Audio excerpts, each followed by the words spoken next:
I'd like to tell you about the strangest secret in the world.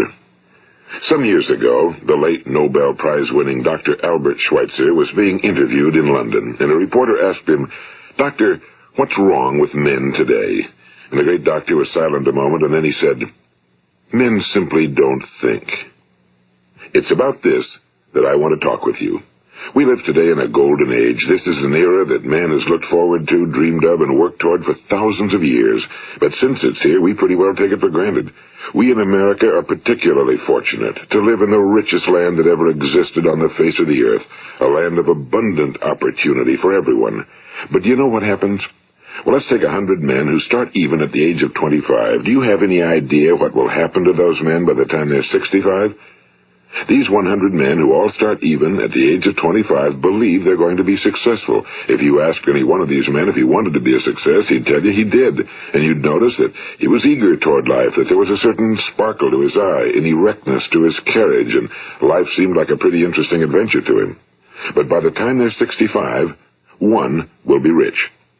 4 will be financially independent. 5 will still be working. 54 will be broke. Now think a moment. Out of the 100, only 5 make the grade. Now why do so many fail? What has happened to the sparkle that was there when they were 25? What's become of the dreams, the hopes, the plans? And why is there such a large disparity between what these men intended to do and what they actually accomplished? When we say about 5% achieve success, we have to define success. And here's the best definition I've ever been able to find. Success is the progressive realization of a worthy ideal.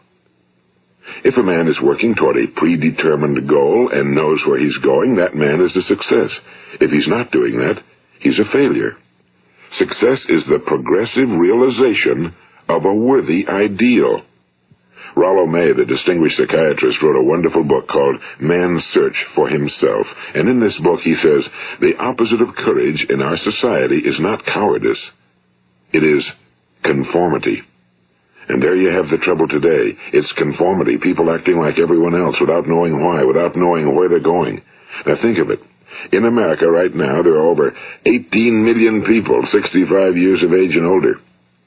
And most of them are broke. They're dependent on someone else for life's necessities. Now, we learn to read by the time we're 7. We learn to make a living by the time we're 25. Usually by that time, we're not only making a living, we're supporting a family. And yet by the time we're 65, we haven't learned how to become financially independent in the richest land that has ever been known. Why? We conform. And the trouble is that we're acting like the wrong percentage group, the 95 who don't succeed. Now, why do these people conform? Well, they really don't know. These people believe that their lives are shaped by circumstances, by things that happen to them, by exterior forces. They're outer-directed people. A survey was made one time that covered a lot of men, working men, and these men were asked, "Why do you work? Why do you get up in the morning?" 19 out of 20 had no idea. If you ask them, they'll say, well, everyone goes to work in the morning, and that's the reason they do it, because everyone else is doing it. Now let's get back to our definition of success. Who succeeds? The only person who succeeds is the person who is progressively realizing a worthy ideal. He's the person who says, I'm going to become this, and then begins to work toward that goal. I'll tell you who the successful people are. A success is the school teacher who's teaching school because that's what he or she wants to do. The success is the woman who's a wife and mother because she wanted to become a wife and mother and is doing a good job of it. The success is the man who runs the corner gas station because that was his dream. That's what he wanted to do. The success is the successful salesman who wants to become a top-notch salesman and grow and build with his organization. A success is anyone who is doing deliberately a predetermined job because that's what he decided to do deliberately. But only 1 out of 20 does that. That's why today there isn't really any competition unless we make it for ourselves. Instead of competing, all we have to do is create. You know, for 20 years, I looked for the key which would determine what would happen to a human being. Was there a key I wanted to know which would make the future a promise that we could foretell to a large extent? Was there a key that would guarantee a person's becoming successful if he only knew about it and knew how to use it? Well, there is such a key, and I've found it. Have you ever wondered why so many men work so hard and honestly without ever achieving anything in particular, and others don't seem to work hard and yet seem to get everything? They seem to have the magic touch. You've heard them say that about someone. Everything he touches turns to gold. And have you ever noticed that a man who becomes successful tends to continue to become successful? And on the other hand, have you noticed how a man who's a failure tends to continue to fail? Well, it's because of goals. Some of us have goals, some don't. People with goals succeed because they know where they're going. It's that simple. Think of a ship leaving a harbor, and think of it with the complete voyage mapped out and planned. The captain and crew know exactly where it's going and how long it'll take. It has a definite goal. Now, 9,999 times out of 10,000, it will get to where it started out to get. Now, let's take another ship, just like the first, only let's not put a crew on it or a captain at the helm. Let's give it no aiming point, no goal, no destination. We just start the engines and let it go. I think you'll agree with me that if it gets out of the harbor at all, it will either sink or wind up on some deserted beach, a derelict.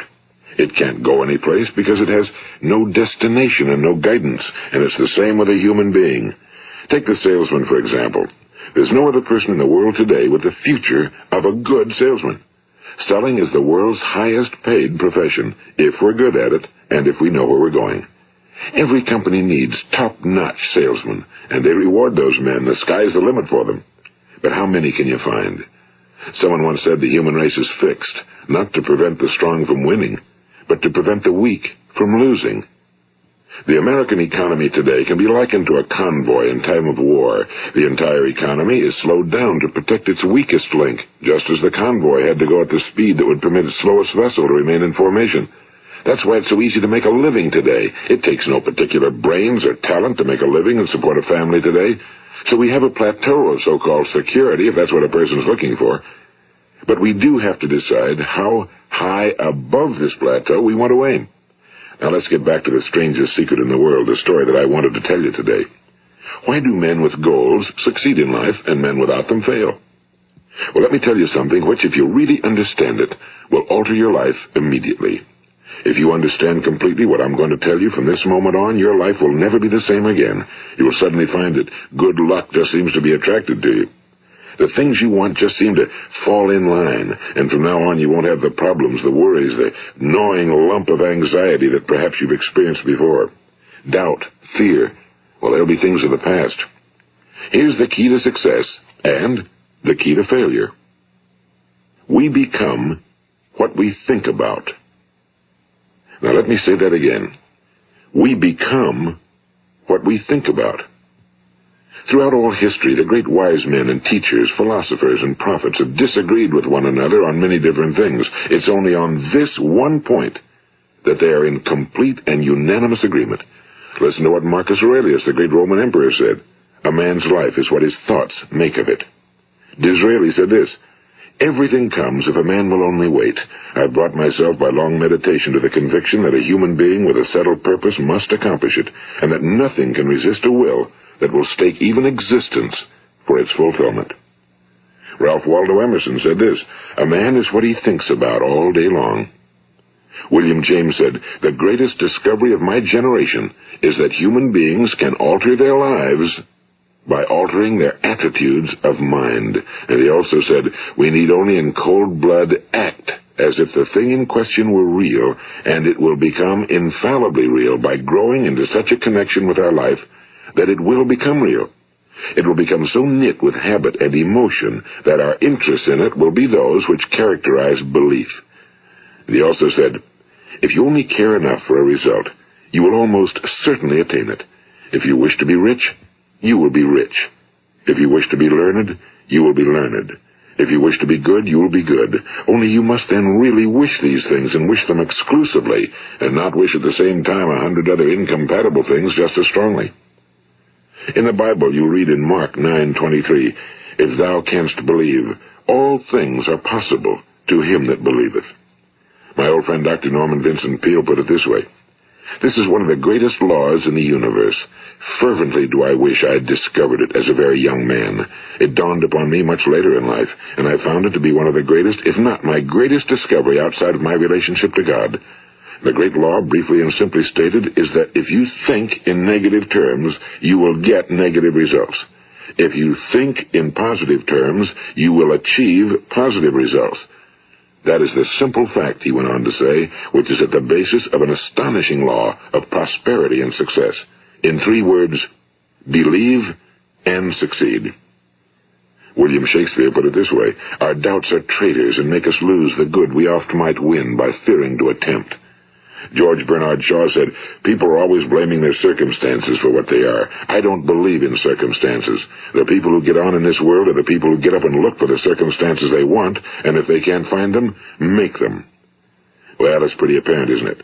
And every person who discovered this for a while believed that he was the first one to work it out. We become what we think about. Now, it stands to reason that a person who's thinking about a concrete and worthwhile goal is going to reach it, because that's what he's thinking about, and we become what we think about. Conversely, the man who has no goal, who doesn't know where he's going, and whose thoughts must therefore be thoughts of confusion and anxiety and fear and worry, becomes what he thinks about. His life becomes one of frustration and fear and anxiety and worry. And if he thinks about nothing, he becomes nothing. Now, how does it work? Why do we become what we think about? Well, I'll tell you how it works as far as we know. Now, to do this, I want to tell you about a situation that parallels the human mind. Suppose a farmer has some land, and it's good fertile land. Now, the land gives the farmer a choice. He may plant in that land whatever he chooses. The land doesn't care. It's up to the farmer to make the decision. Now, remember, we're comparing the human mind with the land because the mind, like the land, doesn't care what you plant in it. It will return what you plant, but it doesn't care what you plant. Now, let's say that the farmer has 2 seeds in his hand. One is a seed of corn. The other is nightshade, a deadly poison. He digs 2 little holes in the earth, and he plants both seeds, one corn, the other nightshade. He covers up the holes, waters, and takes care of the land, and what will happen? Invariably, the land will return what's planted. As it's written in the Bible, as ye sow, so shall ye reap. Now remember, the land doesn't care. It'll return poison in just as wonderful abundance as it will corn. So up come the 2 plants, one corn, one poison. Now, the human mind is far more fertile, far more incredible and mysterious than the land, but it works the same way. It doesn't care what we plant. Success, failure. A concrete, worthwhile goal, or confusion. Misunderstanding, fear, anxiety, and so on. But what we plant, it must return to us. You see, the human mind is the last great unexplored continent on Earth. It contains riches beyond our wildest dreams. It will return anything we want to plant. Now, you might say, well, if that's true, why don't people use their minds more? Well, I think they figured out an answer to that one, too. Our mind comes as standard equipment at birth. It's free, and things that are given to us for nothing we place little value on. Things that we pay money for, we value. The paradox is that exactly the reverse is true. Everything that's really worthwhile in life came to us free. Our minds, our souls, our bodies, our hopes, our dreams, our ambitions, our intelligence, our love of family and children and friends and country, all these priceless possessions are free. But the things that cost us money are actually very cheap and can be replaced at any time. A good man can be completely wiped out and make another fortune. He can do that several times.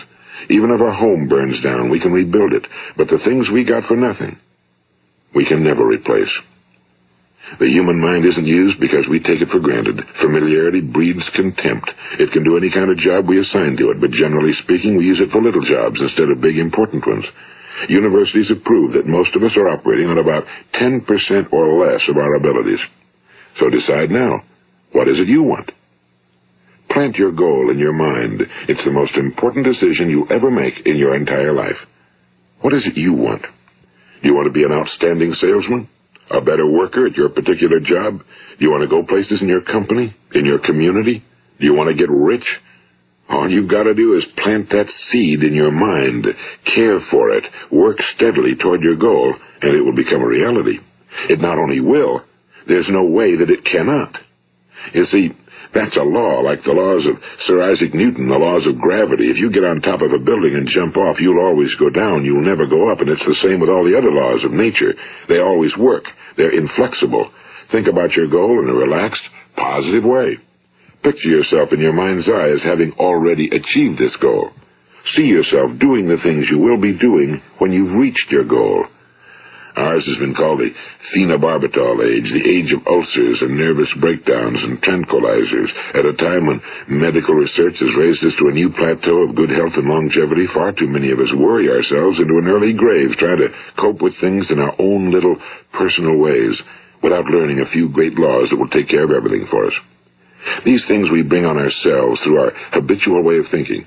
Every one of us is the sum total of his own thoughts. He is where he is because that's exactly where he really wants to be, whether he'll admit that or not. Each of us must live off the fruit of his thoughts in the future, because what you think today and tomorrow, next month and next year, will mold your life and determine your future. You're guided by your mind. I remember one time I was driving through eastern Arizona, and I saw one of those giant earth-moving machines roaring along the road at about 35 miles an hour with what looked like 30 tons of dirt in it. A tremendous, incredible machine, and there was a little man perched way up on top with the wheel in his hands guiding it. And as I drove along, I was struck by the similarity of that machine to the human mind. Just suppose you're sitting at the controls of such a vast source of energy. Are you going to sit back and fold your arms and let it run itself into a ditch? Or are you going to keep both hands firmly on the wheel and control and direct this power to a specific, worthwhile purpose? It's up to you. You're in the driver's seat. You see, the very law that gives us success is a two-edged sword. We must control our thinking. The same rule that can lead a man to a life of success, wealth, happiness, and all the things he ever dreamed of for himself and his family. That very same law can lead him into the gutter. It's all in how he uses it, for good or for bad.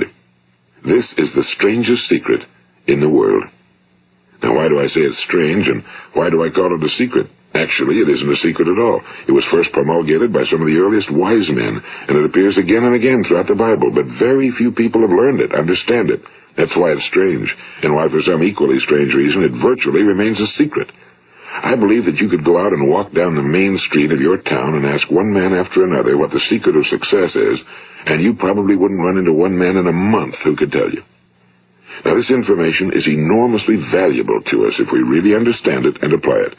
It's valuable to us not only for our own lives, but the lives of those around us, our families, employees, associates, and friends. Life should be an exciting adventure. It should never be a bore. A man should live fully, be alive. He should be glad to get out of bed in the morning. He should be doing a job he likes to do because he does it well. One time I heard Grove Patterson, the great late editor-in-chief of the Toledo Daily Blade, make a speech, and as he concluded his speech, he said something I've never forgotten. He said, "My years in the newspaper business have convinced me of several things. Among them, that people are basically good, and that we came from someplace, and we're going someplace. So we should make our time here an exciting adventure. The architect of the universe didn't build a stairway leading nowhere." And the greatest teacher of all, the carpenter from the plains of Galilee, gave us the secret time and time again.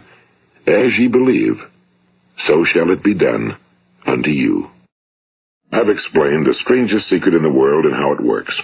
Now, on this side, I want to explain how you can prove to yourself the enormous returns possible in your own life by putting this secret to a practical test. I want you to make a test that will last 30 days. It isn't going to be easy, but if you'll give it a good try, it will completely change your life for the better. Now, back in the 17th century, Sir Isaac Newton, the English mathematician and natural philosopher, gave us some natural laws of physics which apply as much to human beings as they do to the movement of bodies in the universe.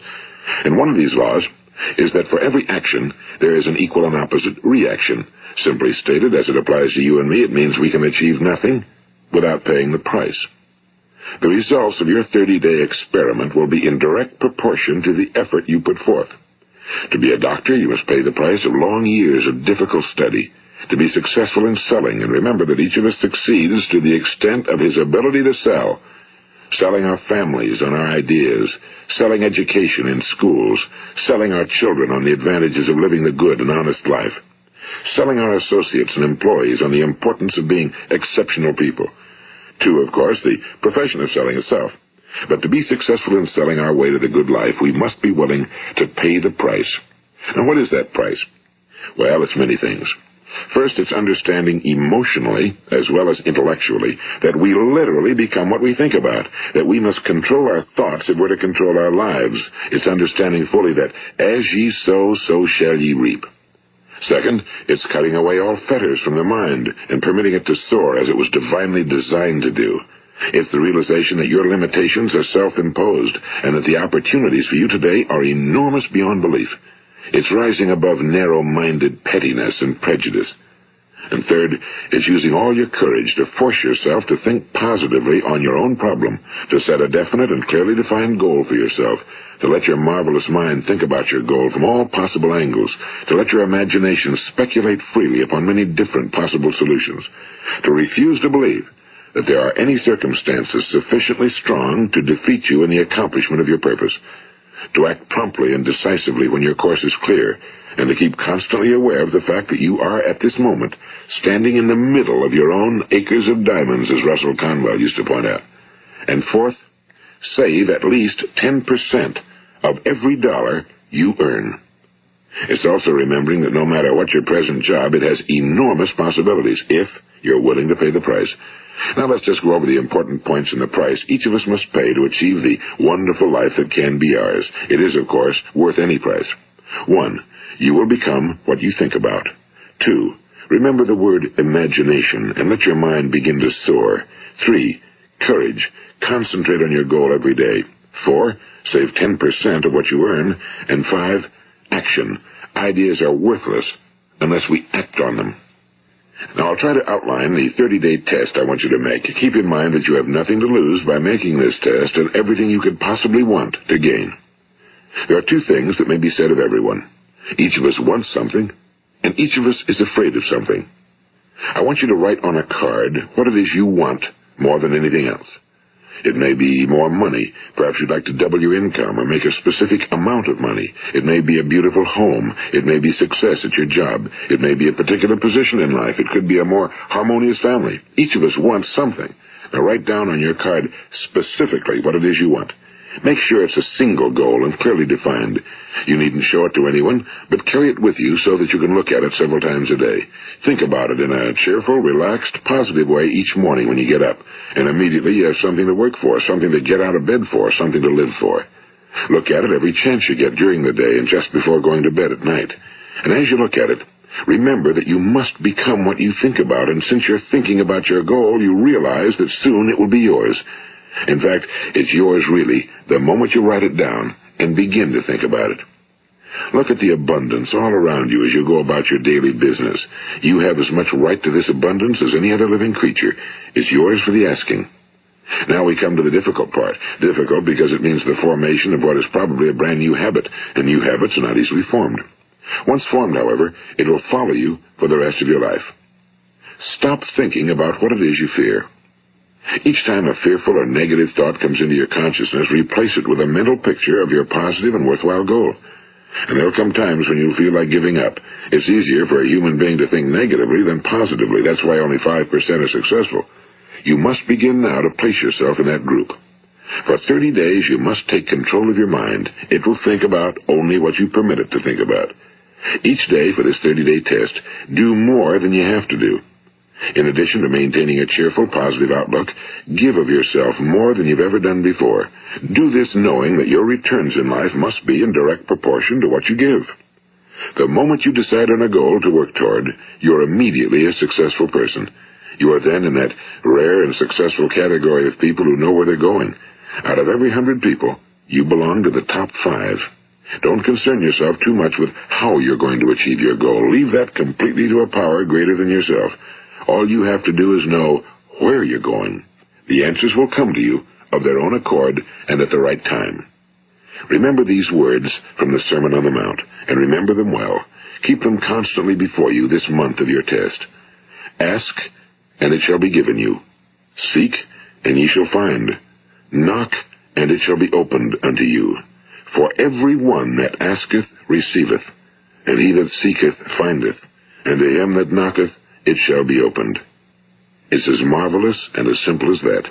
In fact, it's so simple that in our seemingly complicated world, it's difficult for an adult to understand that all he needs is a purpose and faith.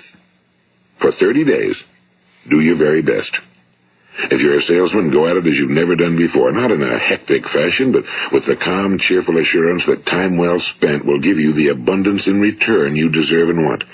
If you're a homemaker, devote your 30-day test to completely giving of yourself without thinking about receiving anything in return, and you'll be amazed at the difference it makes in your life. No matter what your job, do it as you've never done it before for 30 days. And if you've kept your goal before you every day, you'll wonder and marvel at this new life you've found. Dorothea Brand, the outstanding editor and writer, discovered it for herself and tells about it in her fine book, Wake Up and Live. Her entire philosophy is reduced to the words, act as though it were impossible to fail. She made her own test with sincerity and faith, and her entire life was changed to one of overwhelming success. Now, you make your test for 30 full days. Don't start your test until you've made up your mind to stick with it. You see, by being persistent, you're demonstrating faith. Persistence is simply another word for faith. If you didn't have faith, you'd never persist. If you should fail during your first 30 days, by that I mean suddenly find yourself overwhelmed by negative thoughts, you've got to start over again from that point and go 30 more days. Gradually, your new habit will form until you find yourself one of that wonderful minority to whom virtually nothing is impossible. And don't forget the card. It's vitally important as you begin this new way of living. On one side of the card, write your goal, whatever it may be. On the other side, write the words we've quoted from the Sermon on the Mount. Ask, and it shall be given you. Seek, and ye shall find. Knock, and it shall be opened unto you. Nothing great was ever accomplished without inspiration. See that during these crucial first 30 days, your own inspiration is kept at a peak. And above all, don't worry. Worry brings fear, and fear is crippling. The only thing that can cause you to worry during your test is trying to do it all yourself. Know that all you have to do is hold your goal before you. Everything else will take care of itself. Remember also to keep calm and cheerful. Don't let petty things annoy you and get you off course. Now, since making this test is difficult, some will say, why should I bother? Well, look at the alternative. No one wants to be a failure. No one really wants to be a mediocre individual. No one wants a life constantly filled with worry and fear and frustration. Therefore, remember that you must reap that which you sow. If you sow negative thoughts, your life will be filled with negative things. If you sow positive thoughts, your life will be cheerful, successful, and positive. Now, gradually, you will have a tendency to forget what you've heard on this recording. Play it often. Keep reminding yourself of what you must do to form this new habit. Gather your whole family around at regular intervals and listen to what's been said here. You know, most men will tell you that they want to make money without understanding the law. The only people who make money work in a mint. The rest of us must earn money. This is what causes those who keep looking for something for nothing or a free ride to fail in life. The only way to earn money is by providing people with services or products which are needed and useful. We exchange our time and our product or service for the other man's money. Therefore, the law is that our financial return will be in direct proportion to our service. Now, success is not the result of making money. Making money is the result of success, and success is in direct proportion to our service. Most people have this law backwards. They believe that you're successful if you earn a lot of money.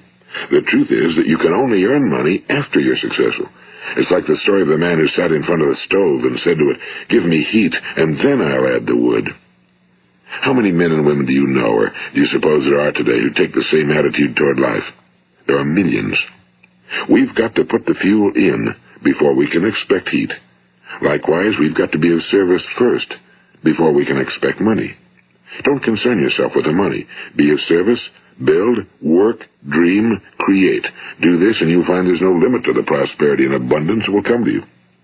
Prosperity, you know, is founded upon a law of mutual exchange. Any person who contributes to prosperity must prosper in turn himself. Sometimes the return will not come from those you serve, but it must come to you from someplace, because that's the law. For every action, there is an equal and opposite reaction. As you go daily through your 30-day test period, remember that your success will always be measured by the quality and quantity of service you render, and money is a yardstick for measuring this service.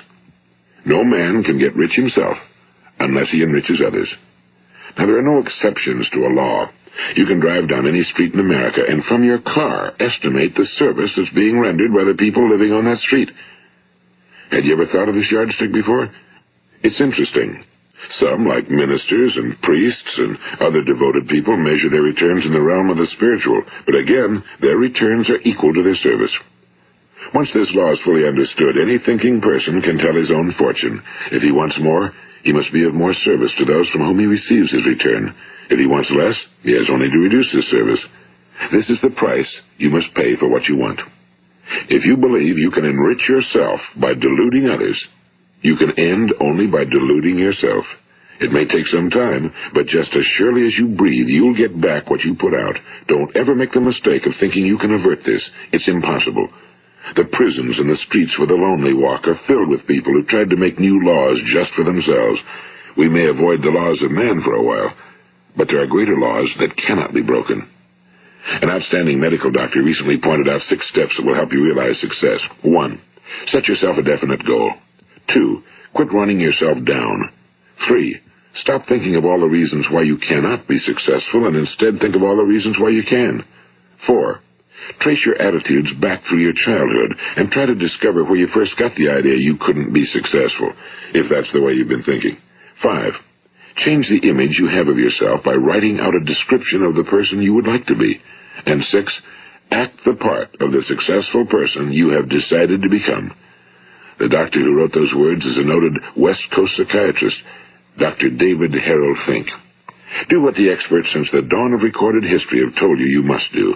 Pay the price by becoming the person you want to become. It's not nearly as difficult as living unsuccessfully. Make your 30-day test, then repeat it again, and each time it will become more a part of you until you'll wonder how you could ever have lived any other way. Live this new way, and the floodgates of abundance will open and pour over you more riches than you may have dreamed existed. Money? Yes, lots of it. But what's more important, you'll have peace. You'll be in that wonderful minority who lead calm, cheerful, successful lives. Start today. You have nothing to lose, but you have a whole life to win. This is Earl Nightingale, and thank you.